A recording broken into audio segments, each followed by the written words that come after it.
Hello and welcome back to Belmont Bunch.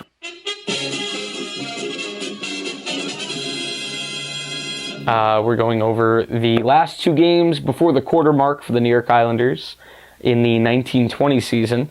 The Islanders coming off of now their second and third appearances against Pittsburgh this year with one to go. And it has been three very, very, very stressful games that have all gone to overtime. And I think they've all had last-minute goals to send them there. Pittsburgh is a very good team. Pittsburgh is a well-coached team. Pittsburgh's an experienced team. Pittsburgh's also a very, very, very injured team right now. And the fact that they are playing as well as they are without Sidney Crosby, they had also without Malkin for a little bit. Now they have him back. Without Hornquist, now without Bjugstad, Letang. This is incredible. Pittsburgh... they're dangerous if they come back. They have their players all healthy right before the playoffs. They're setting up very nicely for hitting their stride at the right time. I truly believe that you don't. The one thing you could be nervous about with the Islanders right now is that this could very well be them hitting their peak. You don't want to peak in November, but if that's I'm not going to complain about that. But Pittsburgh is set up very nicely to, once they get healthy, go on a nice run. The fact that they're still getting points with all those players hurt. And I know this is an Islanders channel, as evidenced by what I think is the ugliest Islander jersey there is. Let's get a zoom in. Sure. And this isn't even, obviously, you'll know if you're an Islanders fan, this isn't the exact thing that they wore, because I just randomly had an Islanders logo sitting around in my house. And if you are not an older fan, if you're just not a very young fan, you'll know that right where that Islanders crest was on the black jersey was a number. It was just the number of each player. I think this is the ugliest jersey in Islander history. Tied with the other black ones, so just don't go with black jerseys, I guess. I like if you fold in, that's just slander. Everything that says Islanders though. Yeah, but on this one, well, not every Islander jersey has none of them actually have it spelt out. But anyway, let's talk about the hockey games. The Islanders defeated Pittsburgh in Pittsburgh this was Tuesday night. We spotted them 2 early goals. Nothing really on the first goal that from Brian Rust that Varlamov could do. The puck kind of got lost in the slot on a power play, and unfortunately Boychuk and Bailey couldn't get to it. Bailey was just trying to get big to block the shot. Perfect shot by Rust. Varlamov screened by his own guy too. So what are you going to do? Tough one. The second one, however, late in the period, around 3 minutes left, shot from the point. It gets tipped in front, I believe. Now I can't remember. It might Cahoon or Tanev. I believe it was Tanev. It was Tanev. Through the 5-hole. So quick confession: I've never played goalie in hockey. Yeah, I've also never played organized hockey. I've only gone to stick and pucks with pucks, not plucks. I've gone to stick and pucks with my brother, who actually played hockey, and that was part of the reason I got into it in the first place. But stories aside, I would think that you would want to have the, I know you're trying to, I guess, spread out down low to try to take away, I don't know, I would just think close your legs on that. Get mean, you gotta get mean, you gotta get angry. If you get big, there's a lot of holes for the puck to go in. This is just a rambling of a lunatic. I just thought it was a bad goal to give up at the time. There are times in the game, late in periods when you're down by 1, where another goal just really hits the morale. And on a team with not as much fortitude, would probably have you skating a lot slower in the second. But this Islanders team is not that. They're well coached. So they go into the second period down 2-0, being fairly outplayed by Pittsburgh in the first. And we get one back. Not too, fairly early into the period. The first one coming from Beauvillier. How could I forget my good buddy Beauvillier? Wonderful play. We have Brock at the point covering for Leddy.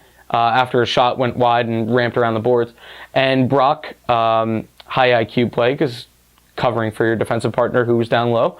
He's at the point, lays it, giving go with Letty. Beauvillier finds a soft spot in the slot. The two Pittsburgh defenders slide. They're puck watching. They slide to Letty. Letty puts it to Beau, middle of the circle. Beautiful shot on the wrister to the top corner. Nothing Murray could do about it.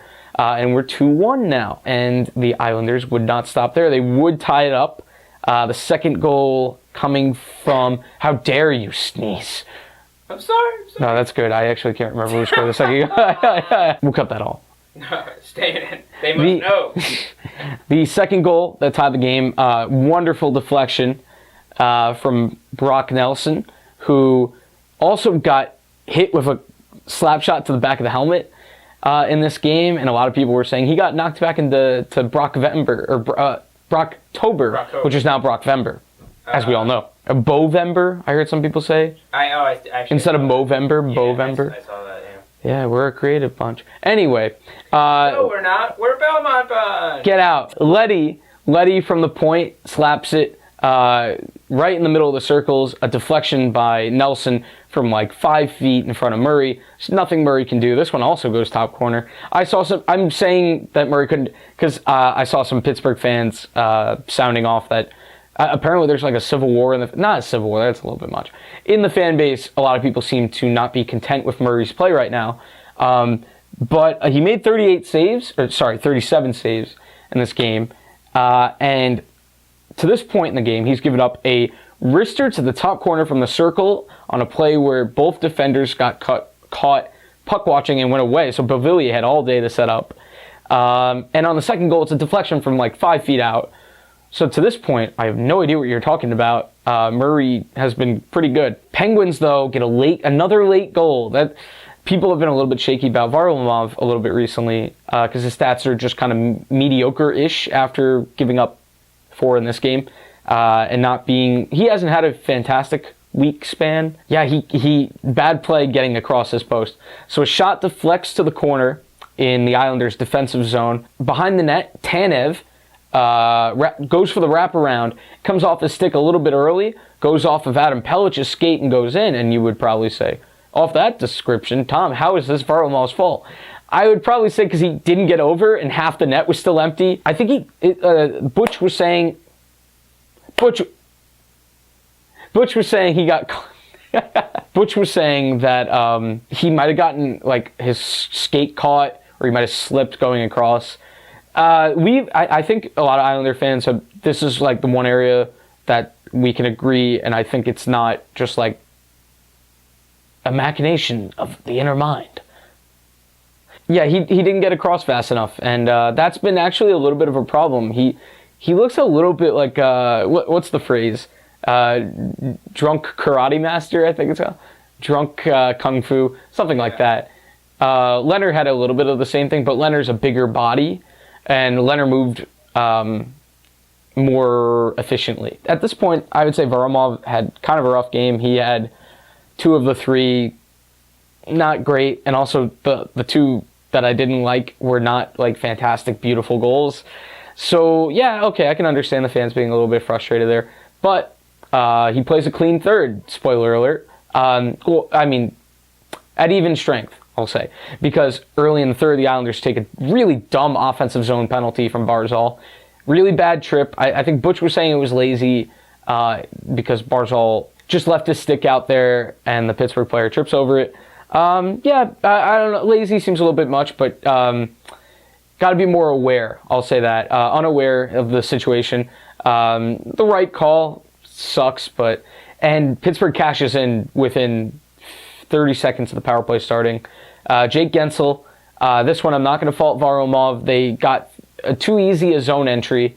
One pass, and it's on Gensel's stick. Gensel being a fantastic sniper of the puck. He gets a quick one off, and Varlamov can't stop it. Mayfield maybe a little bit slow to react, but also maybe the structure got broken down a little bit there on the penalty kill since they got into the zone so easy.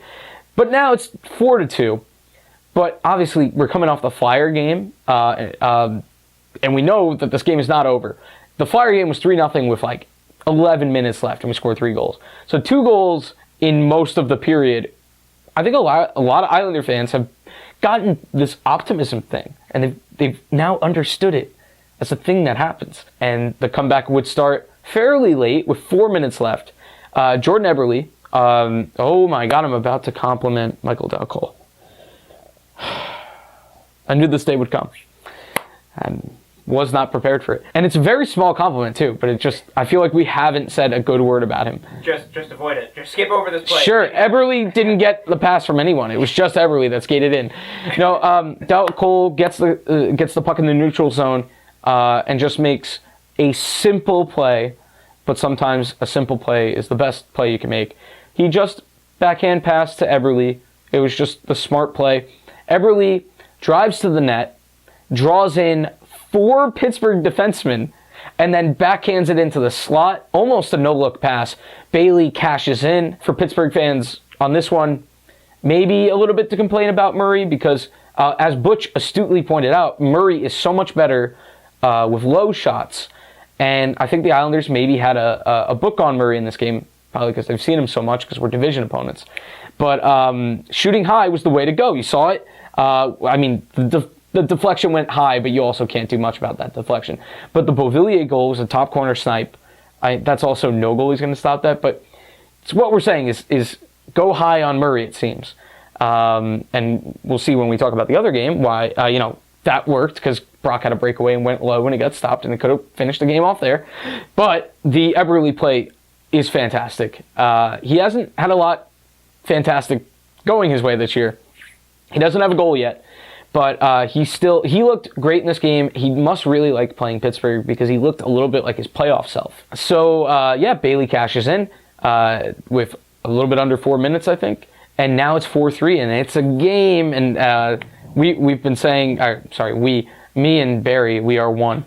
Barry Trotz, after the game, was saying, we know as long as you can get it to a 1-goal game in the last few minutes, all the pressure is on the other team. The way the Islanders are playing, the pressure is on the other team because teams know the Islanders keep coming back in these situations. Normally, I'd probably say the pressure is on both teams because you're the team behind. You need to score. The other team just has to hold serve. But the Islanders have been just chipping away at teams recently. Recently as in the whole season so far.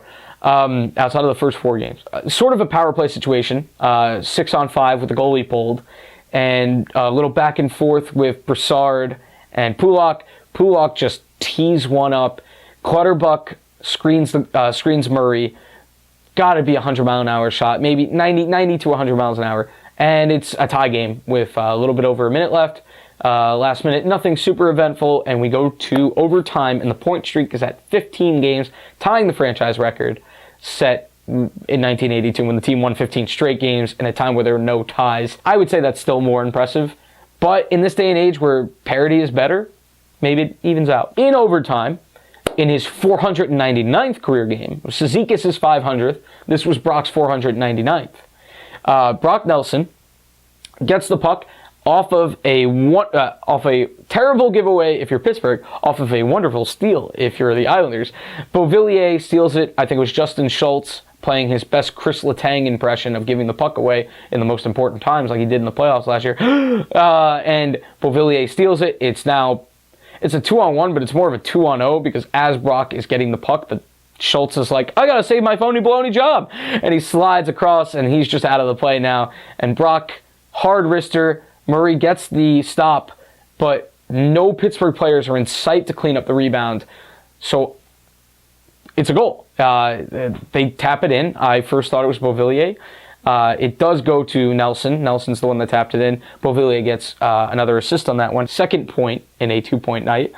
And the Islanders win. And they are, at this point, 14-0-1. They have fought back from that overtime loss to Pittsburgh to win 4 in a row. And they've done it again in stunning fashion. Yeah, I just look at this board in terms of offensive output. This team, we talked about it in the first video of the year when we talked about them starting 1-3. We also talked about it in the offseason. This team was everyone said, oh, this team can't score. They're scoring. They're middle of the pack. Last year, they were near the back of the pack in scoring, and they were still one of the best teams in the league. So they're getting a similar amount of defense this year. Still the best defensive team in the league, but they've gotten better at scoring. That's like legitimately terrifying, because I also think that during this streak, as Trotz said after this game, the Islanders have not been I was going to say they haven't been incredible. That's not true. They have been incredible, but not in every game. They have had some games where they had to fight. They spotted Pittsburgh 2 goals in this one early on. Spoiler alert for this game, even though we won, Pittsburgh probably had the better of the play. If the Islanders start more of a consistent effort throughout the game, and I know that's always like this unattainable set of goalposts, probably, because you can't play. Oh man! If a coach heard me say this, they would kill me. You can play a full 60 minutes, but it's very, very, very difficult to do that every single night. And look at the Capitals. They're still ahead of us, even though we have games in hand. And they lost to the Rangers the other night. It just happens. If you're a player, you don't accept it. But as a fan, you have to accept that this will happen at some point. I don't know what got me on that, but yeah, that's a win. Let's move to the back end of the home at home. Before we go to game 20, we actually have a sponsor this week. Our sponsor today is Loot Crate. Loot Crate. You can get a bunch of nerdy stuff and just pack it into a crate, and then you get it, and it's little figures that have arms ripped off and heads ripped off, and then you get a book, and there's a book, and it goes all the way to chapter 11. Back to me. All right, so that's the thing. Moving on to game 20 now. The Islanders played, who's that? Pittsburgh. Not again. The Islanders played Pittsburgh again, and it went to overtime again. But this time, we screwed it up in the last minute, so yeah. But so what happened in this game was we won, and that's the end of the video. Pittsburgh, once again, got out to an early lead because the Islanders like giving other teams the chance to have hope. So the first goal, Evgeny Malkin gets it. My fantasy team is happy. I am not. But Malkin, tough play all around. I'm just going to chalk this up to a good play by Pittsburgh. Puck shot from the point. We saw this the first time around when we played Pittsburgh. Pittsburgh seems to like to shoot from the point and look for those deflections. The Islanders are a little bit more susceptible to that because part of Barry Trotz's philosophy is the quantity of shots we give up doesn't matter. It's the quality, the high danger chances. And so the Islanders allow that shot from the outside. And Pittsburgh very astutely has picked up that is our game, and I think maybe that's why they play us so well. They're a well-coached team. I've said that like a billion times now across all the videos where we've played Pittsburgh. But a shot to the front of the net, a Pittsburgh player grabs a hold of it, throws it across the net. Malkin scores as he's diving. Somehow hits it. Somehow gets a lot of power on it while he's diving, which shows how strong Malkin is. And it's 1-0 in the first minute, so that's kind of tough. But we would get it back. Scott Mayfield, off a face-off one in the offensive zone, throws it to the net. A little snapshot, a little half slapper. It hits off a Pittsburgh stick and ends up in. I want to say Murray was screened a little bit because he didn't react much to it. And that's another interesting ththing, is that they started Murray twice in a row against us. Usually you'll see, like the Islanders did, they used Grice in this game instead of Varlamov. That just shows how much the coaches and the players, I think, trust Murray, which appears to be lacking in the fan base right now. But Pittsburgh would score fairly early into the second. Brian Rust, once again, who's been on fire. I think it's his 8th of the year. Really, all Ryan Pulak's fault. It feels harsh. Not a great play. He had a pass to him. He was right in the right spot. He was positioned well. Gets a pass from, I want to say, Eberle back to the point. And a good chance for him to maybe skate in a little bit. There's not any pressure on him. It's hard to tell if the puck goes under the stick or maybe hops over on the... I know the Barclays Center has bad ice. But he does not anticipate it. Puck passes him. Rust speeds around him. So what should have been a chance for us turns into a breakaway and a goal for Rust that Grice had no shot on. Perfect shot by Rust. And that's rough. That's a tough swing when you see Ryan Pulak so wide open and you know how hard his slap shot is. and he just misses it, and it ends up a goal the other way. So it is 2-1 Pittsburgh at this point, and then our Lord and Savior, Anthony Beauvillier, scores again on the power play. We've got to talk about the power plays in the first game. We didn't do great, but I'm sorry, 2 for 7? Oh my God. We have the least power plays generated in the league, I believe. So I guess we were due for one of these, but I know a lot of people were like, yeah, the refs helped you. Whatever, man, that's like your opinion. And Beauvillier scores on a rebound, a juicy out to the boards rebound off of a slap shot that was saved by Murray. Don't know why I said it like that. But yeah, that at that point ties the game at 2. The Islanders would grab the lead in the third on the power play, 6 seconds into the power play. Brock Nelson, in his 500th game, snaps one home, loose puck. Murray, maybe a little bit flat-footed, but also just a ridiculously good shot by Nelson. And whatever that slap shot that hit him in the back of the head did, it worked. Oh my God. It didn't hit him physically in the head, it hit the helmet. Yeah, it's true. And he was okay. He scored 4 goals and had an assist since then. So now the Islanders, on the other end of it, now we're leading late in the game, and we got to see it out. As Barry put it at the end of the game, we tried to skate through a lot of people. Really good chance to just kill the clock in the last minute or so. Bailey has the puck. Everybody got a little bit too cute with it. Bailey brings two Pittsburgh players to him, and then like a no-look backwards drop pass to Mayfield in his own zone, but it worked. So it was pretty. It was very pretty. But then Mayfield must have seen what Bailey did and said, oh, I got to one-up him. And tried to skate through a bunch of Pittsburgh players and didn't get it deep. So the Islanders don't get a change. Pittsburgh is able to go the other way right away, and they get set up, and they get the goalie pulled, and they score on a play that I think you could have made the case for goaltender interference, but it wasn't super egregious, so I don't think... I'm okay with the call. It goes more to the inconsistency of some calls. But you know what? It's a goal, and the Islanders did it to themselves, kind of. And so we're tied at 3, and also Pittsburgh, I think for the majority of this game, had control. The third period, the Islanders played well for the most part. But I know the underlying stats from Kerry Haber on Twitter, give him a follow, showed that the Islanders got massively outplayed in this game as a whole. In the third period, we did outplay them, but we got outplayed so badly in the first and second that the end of game scores said that Pittsburgh should have won. So I will not complain about Pittsburgh getting a point out of this game because, frankly, they deserved it. But Barry, being an amazing coach, was not, in the postgame was not just celebrating the new franchise record for points, 16 games now.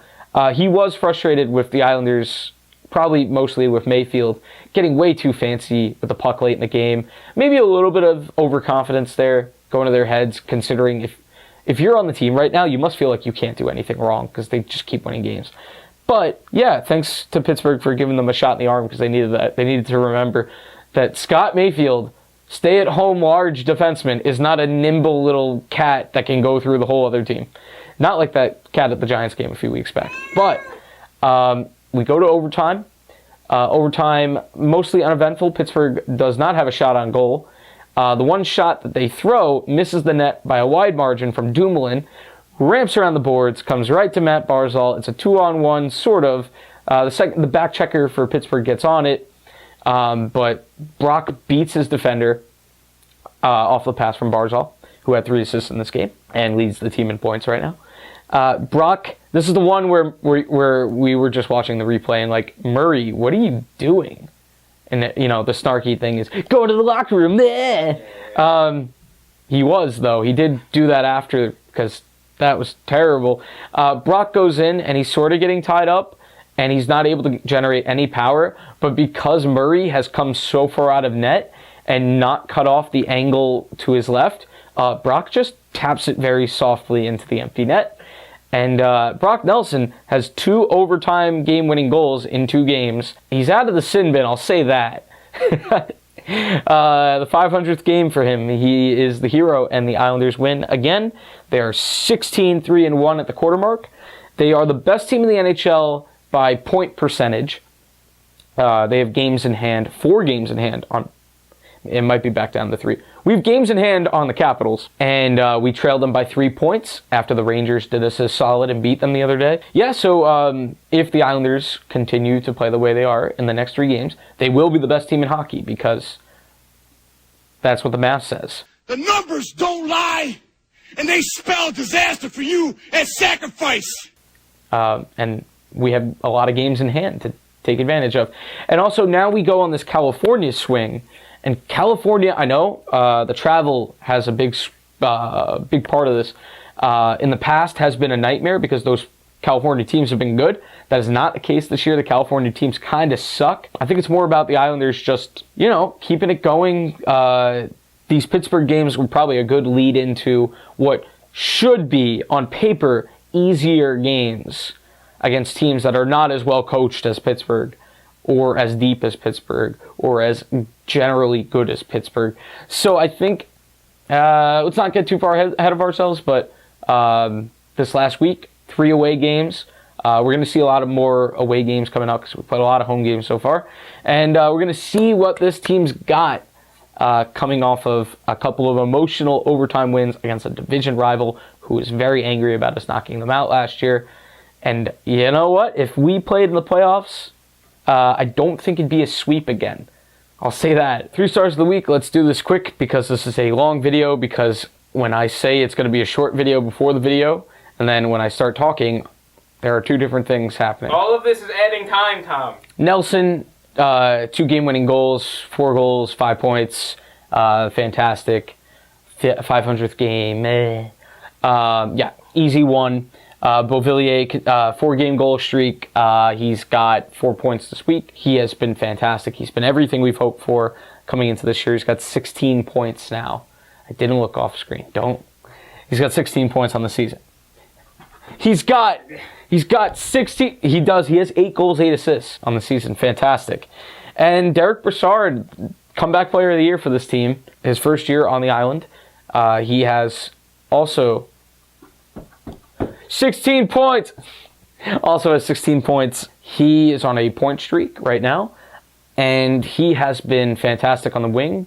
They got him on a 1-year sub $2 million deal. I think it was 1.125 or something. Amazing deal by Lou. What a surprise. Lou, that seems to be Lou's calling card. He did it with Filppula last year. I almost said Falpula for some reason. Did it with Filppula last year. Did it with Leonard, obviously. Yeah. So the sin bin light, because it's a little bit we almost did no sin bin again, but at some point we got to start being a little bit harder on them because the goalposts have been moved back because the expectations are higher. That's how that works. Longer field goal. Varlamov gave up some goals that I thought he could have stopped, and didn't come up with some timely saves in the first Pittsburgh game. Not to say that he hasn't been good. He's had a pretty decent year overall. But yeah, a little bit of a rough week. But yeah, the sky's not falling on Varlamov. Be still, my child. And that's the video on that note. Yeah, enjoy it. Road trip coming up, and we'll have a video out after that. That's the video. Please, subscribe, por favor. Dislike it like that one Canadian did on the Toronto video. So, yeah. Yeah, we know it was you. I wasn't even especially hard. Next time I'm going to have to be even harder and get more dislikes because engagement is tasty. All right, bye. Sweet ad money.